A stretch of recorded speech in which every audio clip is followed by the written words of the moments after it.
And the land. अब ये उसी चीज़ का दूसरा वीडियो इसलिए बना रही हूँ क्योंकि वीडियोस बहुत लंबी हो जाती हैं और अपलोडिंग में मुश्किल होती है, और ये लेकिन ये एक ही लेक्चर है। Land, about 1/5 of earth land, यानी ज़मीन का 5वां हिस्सा। Surface is desert but not all deserts are sand sorry, some are rocky, यानी कुछ पत्थर भी होते हैं किसी में, और सिर्फ रेत ही नहीं होती है। Some deserts are caused by too much cultivation.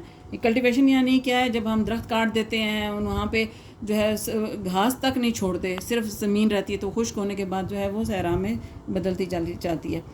When good fertile land is used for too long, too many trees are cut down and all the water is used up. The land becomes barren and unproductive. Deserts are also created when grazing animals, यानी कि जो ये जानवर घास चरते हैं, animals eat up all the vegetation and the land gradually becomes barren. The dry soil is blown away by the winds and plants can not longer grow there. In sandy deserts, the sand is not always flat. Crescent shaped dunes are formed by the wind. In deserts in the Middle East, there are dry river beds called wadis. वादियों आपने सुना होगा, लफ्ज़ वही है. If there is any rain at all, वादी can flood with in minutes, क्योंकि वहाँ पे कोई दरख्त नहीं है, कोई चीज़ पौधा नहीं होता, कोई घास नहीं होता, तो जैसे ही पानी आएगा तो वो वादी फ़ौरन पानी में उसमें सैलाब आ जाएगा. Sometimes in the middle of the desert there is a source of water, perhaps it is a spring or a water hole, यानी कि ये ऐसा बाज़ औक़ात ऐसी जगह भी हैं जहाँ पे दरमियान में थोड़ा सा पानी शानी भी हो जाता है, कभी ऐसे लगता है जैसे थोड़ा सा पानी है या इस तरह का बहाव है, थोड़े से बहुत पौधे भी होते हैं. Trees such as the date palm and other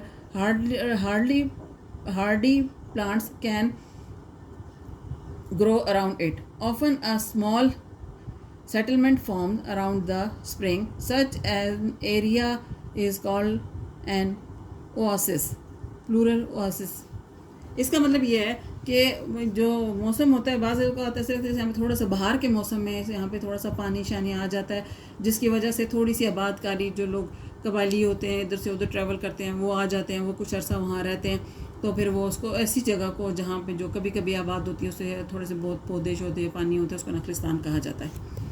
vegetation, desert plants have few leaves and thick fleshy stem. These plants are usually spiny. Spiny होते हैं कांटे वाले जो होते हैं. The thick stems store water. The spines prevent desert animals from eating the plants. The roots of desert plants spread very far in search of water. However, they do not usually go very deep, so that when it rains, the roots can absorb the water before it soaks into the ground. मतलब ये कि वो फिर जड़ें जो होती हैं वो फैलती दूर तक हैं लेकिन ऊपर ऊपर रहती हैं, ज़मीन की गहराई में अंदर नहीं जाती. एनिमल्स एंड पीपल,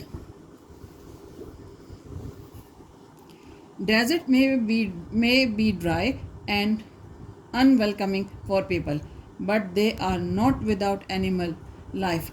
यानी कि वो लोगों के लिए तो मुश्किल होता है डेजर्ट में रहना, वहाँ के लिए आसान नहीं है, लेकिन जानवर अलबत्ता वहाँ पे पाए जाते हैं. Just like lizards, snakes, scorpions, foxes, jerboas. ये जो है ना, ये एक जरबोज ये एक चूहे की किस्म होती है जो जिसके कान थोड़े बड़े होते हैं, खरगोश की तरह भी लगता है और वो जंप करता है. हैज हॉग्स कहते हैं वो कांटों वाली, जिसे आम जुबान में हम लोग सेब भी कहते हैं. Insects and birds live in the deserts. In Australia there are kangaroos and wallabies. Wallabies कहते हैं उनको जो कैंगरू की तरह होते हैं लेकिन थोड़े वो छोटे कद के होते हैं. इन द थर Arabian and Sahara deserts, camels are used to transport goods and people. The camel is known as the ship of the desert. आपको पता होगा कि इसको ऊंट को जो है वो सहराई जहाज कहा जाता है. It can travel for many miles across the sand. It can store water for a long time, so it does not need to drink water. Its flat padded feet do not sink into the sand. Its long eyelashes protect its eyes from the sand. It can also close its nostrils to keep the sand out. In these ways, it is adapted to life in the desert. The human population of desert regions is very low. The harsh climate, lack of vegetation and water, and the mostly undeveloped land do not attract people to settle there.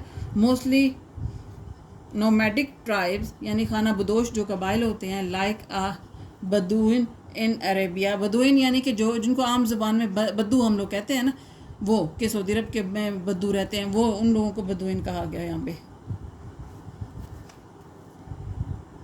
The Tuareg in the Western Sahara or a bushman of the Kalahari lives in these areas. This is the end of our lecture today. We will continue it inshallah in next time.